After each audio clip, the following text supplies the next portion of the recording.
नमस्कार। आप देख रहे हैं समाचार विजन। मैं हूं शशि पांडे। आज खबरों के साथ मैं कांग्रेस की पृष्ठभूमि, कांग्रेस पार्टी इतनी पुरानी पार्टी है, इसके इतिहास के बारे में मैं आपको बताऊंगा कि कांग्रेस की स्थापना, कांग्रेस कैसे बनी, कांग्रेस में कौन कौन जुड़े और कितनी बार इसमें उथल पुथल आई और कितनी बार ये कांग्रेस अपने सरोकार को बचाने में लगी रही। सबसे बड़ी पार्टी और सबसे पुरानी पार्टी के रूप में कांग्रेस की जो इतिहास है वो बहुत पुराना है। सन 1885 में बनी थी ये कांग्रेस। 138 साल में 57 नेताओं ने संभाली थी कमान। ऐसी इस पार्टी की गतिविधियां हैं। ऐसा रहा पार्टी का सफर। 28 दिसंबर को कांग्रेस अपना 139वां स्थापना दिवस मनाने जा रही है। 28 दिसंबर 1885 को थियोसोफिकल सोसाइटी की एक प्रमुख सदस्य रहे एओ ह्यूम की पहल पर मुंबई के गोकुलदास संस्कृत कॉलेज में मैदान में कांग्रेस की स्थापना हुई थी। देश की यह मुख्य विपक्षी पार्टी कांग्रेस गुरुवार को अपना 139वां स्थापना दिवस मना रही है।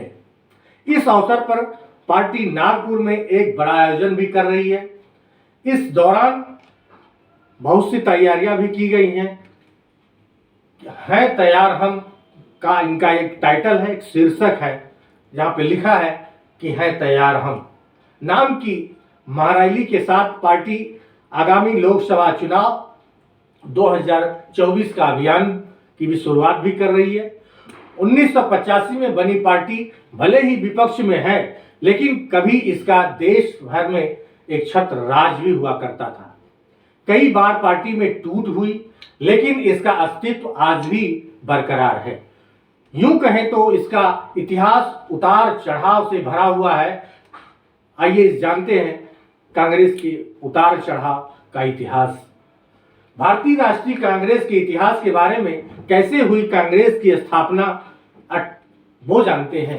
28 दिसंबर 1885 को थियोसोफिकल सोसाइटी के प्रमुख सदस्य रहे एओ ह्यूम की पहल पर बनाई गई ये बंबई, अब हो गया मुंबई के नाम से जाना जाता है, कि गोकुलदास संस्कृत कॉलेज मैदान में देश के विभिन्न प्रांतों के राजनीतिक और सामाजिक विचारधारा के लोग एक मंच पर एकत्रित हुए। यह राजनीतिक एकता के संगठन में तब्दील हो गई, जिसका नाम कांग्रेस रखा गया। कांग्रेस की स्थापना के वक्त एओ ह्यूम के साथ 72 और सदस्य थे। पार्टी के गठन के बाद एओ ह्यूम संस्थापक महासचिव बने और बोमेश चंद्र बनर्जी को पार्टी का पहला अध्यक्ष भी नियुक्त कर दिया गया। बोमेश चंद्र बनर्जी ने अपना अध्यक्षीय भाषण में देश में सामाजिक सद्भाव का नया वातावरण तैयार करने पर जोर भी दिया। इसके बाद से जब तक पार्टी को 56 अध्यक्ष मिल चुके हैं। सबसे ज्यादा 45 साल तक पार्टी की कमान नेहरू गांधी परिवार के पास रही।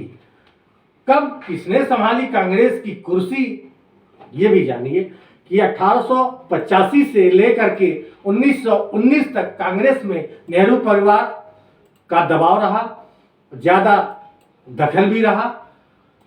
इसके बाद 1919 में कांग्रेस पार्टी के अमृतसर अधिवेशन में मोतीलाल नेहरू को नया अध्यक्ष चुना गया। 1928 में उन्हें कोलकाता के अधिवेशन में फिर से पार्टी का अध्यक्ष चुन लिया गया। इसके अगले ही साल कांग्रेस की कमान मोतीलाल नेहरू के बेटे पंडित जवाहरलाल नेहरू को मिल गई। लगातार 2 साल उन्होंने कमान संभाली, फिर सरदार वल्लभ भाई पटेल को नया अध्यक्ष चुन लिया गया। 1936 और 1937 में जवाहरलाल नेहरू फिर से अध्यक्ष बनाए गए। देश की आजादी के बाद 1951 में फिर कांग्रेस की कमान पंडित जवाहरलाल नेहरू को सौंप दी गई। इस बार वो लगातार 4 साल तक अध्यक्ष बने रहे। पार्टी में यूं बढ़ता गया परिवार, जुड़ते गए लोग। परिवार का दखल गांधी परिवार जिस तरीके से 1959 में कांग्रेस में इंदिरा गांधी की एंट्री हुई और वह अध्यक्ष बन गई। 1960 में इंदिरा के हाथ से कांग्रेस की कमान नीलम संजीव रेड्डी के पास चली गई। 1978 से 1983 तक फिर से इंदिरा गांधी अध्यक्ष चुन ली गई। 1985 में कांग्रेस की कमान राजीव गांधी को मिली और 6 साल तक उन्होंने कुर्सी संभाल रखी। 1999 में सोनिया गांधी को अध्यक्ष बना दिया गया और उसके बाद 2017 तक उन्होंने 19 साल तक पार्टी की टॉप लीडर बनकर के राज किया। 2017 में बेटे राहुल गांधी को कांग्रेस की कमान सौंप दी। हालांकि कई राज्यों के चुनाव में मिली हार के बाद राहुल ने 2019 में अध्यक्ष पद छोड़ दिया। तब से अक्टूबर 2022 तक सोनिया गांधी ही पार्टी की अंतरिम अध्यक्ष बनी रही। दशकों बाद कांग्रेस ने अध्यक्ष पद की कुर्सी किसी गैर गांधी परिवार के व्यक्ति को देने का फैसला भी कर लिया। आखिरकार 26 अक्टूबर 2022 को वो दिन आ गया जब गैर गांधी परिवार से कुर्सी मल्लिकार्जुन खड़गे को भारतीय राष्ट्रीय कांग्रेस का राष्ट्रीय अध्यक्ष चुन लिया गया। 64 बार कांग्रेस से अलग होकर के नेताओं ने बनाई अपनी नई कांग्रेस पार्टी को अपनी इस यात्रा की कई बार बड़े झटके भी सहने पड़े। 1885 में पार्टी की स्थापना हुई, तब से अब तक कांग्रेस ने 64 ऐसे बड़े मौके देखे जब कांग्रेस छोड़ने के बाद नेताओं ने अपनी नई पार्टी बना ली। 1969 में तो कांग्रेस के दिग्गज नेताओं ने इंदिरा गांधी को ही पार्टी से बाहर कर दिया था, बाहर का रास्ता दिखा दिया था। तब इंदिरा ने अलग कांग्रेस बना ली। आजादी से पहले 2 बार कांग्रेस में दरार भी पड़ी। आजादी से पहले की 2 घटनाओं की बात करते हैं जब कांग्रेस में टूट पड़ी और नए राजनीतिक दल का आगाज भी हुआ। 1923 में चिदम्बरम दास ने कांग्रेस छोड़ करके स्वराज पार्टी की स्थापना की थी। होम लाइब्रेरी की पुस्तक great man of the India में इसका उल्लेख भी किया गया है। बताया गया है कि चित्तरंजन दास काउंसिल में शामिल होकर के ब्रिटिश सरकार की नीतियों का नए तरीके से विरोध करना चाहते थे, लेकिन कांग्रेस अधिवेशन में उनका ये प्रस्ताव पास नहीं हुआ। इसके बाद उन्होंने स्वराज पार्टी बना ली थी। 1924 में दिल्ली में कांग्रेस के अंतरिम अधिवेशन में उनका ये प्रस्ताव पास हो गया। 1925 में स्वराज पार्टी कांग्रेस में विलय हो गई। 1939 में महात्मा गांधी से अनबन होने पर सुभाष चंद्र बोस और शार्दुल सिंह ने ऑल इंडिया फॉरवर्ड ब्लॉक नाम से एक अलग पार्टी का गठन कर लिया। पश्चिम बंगाल में अभी भी यह पार्टी अस्तित्व में है। हालांकि इसका जनाधार काफी कम हो चुका है। आजादी के बाद सबसे ज्यादा बिखरी पार्टी जो है, आजादी के बाद कांग्रेस में सबसे ज्यादा जो फूट पड़ी, तब से 2021 तक कांग्रेस छोड़ने वाले नेता 62 नई राजनीतिक पार्टी शुरू कर चुके हैं। आजादी के बाद कांग्रेस छोड़ने वाले नेताओं ने 1951 में ही 3 नई पार्टियां खड़ी की। जीवट राम कृपलानी ने किसान मजदूर प्रजा पार्टी, तंगुतुरी प्रकाशन और एनजी रंगा ने हैदराबाद स्टेट प्रजा पार्टी और नरसिंह भाई ने सौराष्ट्र खेदू संघ नाम का एक अलग राजनीतिक दल शुरू किया था। इसमें हैदराबाद स्टेट प्रजा पार्टी का विलय किसान मजदूर प्रजा पार्टी में हो गया।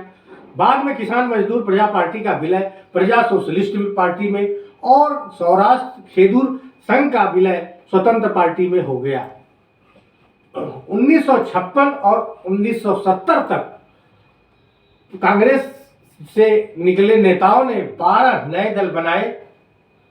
कांग्रेस के दिग्गज नेता रहे सी राजगोपालाचारी ने 1956 में पार्टी छोड़ दी।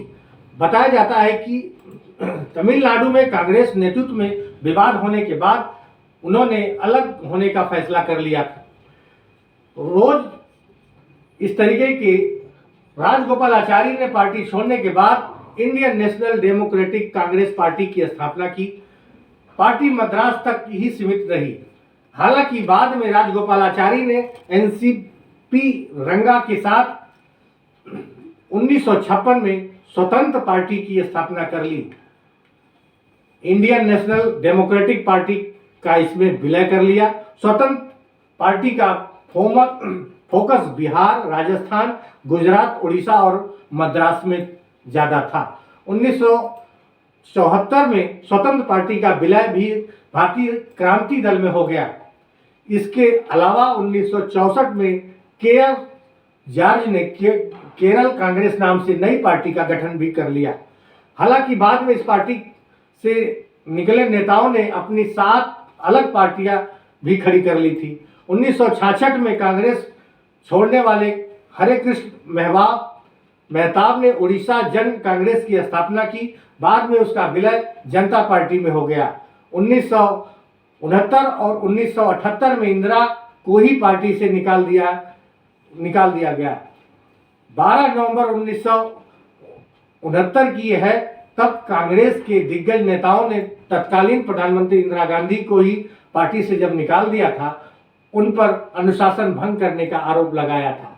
इसके जवाब में इंदिरा गांधी ने नई कांग्रेस खड़ी कर दी थी। इसे कांग्रेस आर नाम से दिया गया।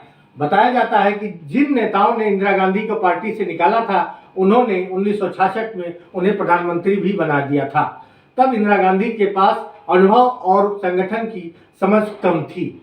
हालांकि सरकार चलाने के साथ ही वह एक मजबूत राजनीतिक रूप से उभरी और 1969 में उन्होंने अकेले दम पर चुनाव लड़ा और मजबूती से जीत भी हासिल की। इंदिरा गांधी से विवाद के चलते ही कामराज और मोरारजी देसाई ने इंडियन नेशनल कांग्रेस ऑर्गेनाइजेशन नाम से एक अलग पार्टी बना ली थी। बाद में इसका विलय जनता पार्टी में हो गया।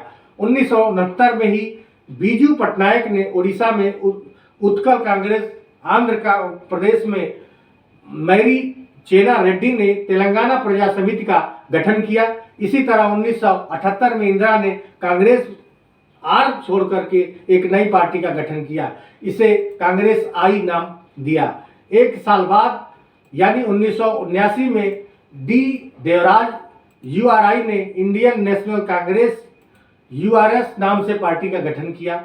देवराज की पार्टी अब अस्तित्व में नहीं है।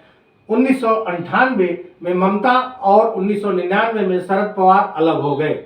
1998 में ममता बनर्जी ने कांग्रेस छोड़ करके ऑल इंडिया तृणमूल कांग्रेस बना ली थी। वे कांग्रेस से अलग होने के बाद वे पश्चिम बंगाल की मुख्यमंत्री भी बनी। इसके एक साल बाद ही शरद पवार, पीएम संगमा और तारिक अनवर ने नेशनल कांग्रेस पार्टी का गठन कर लिया था। अब इसे एनसीपी के नाम से भी जाना जाता है। शरद पवार अभी भी इसके प्रमुख हैं।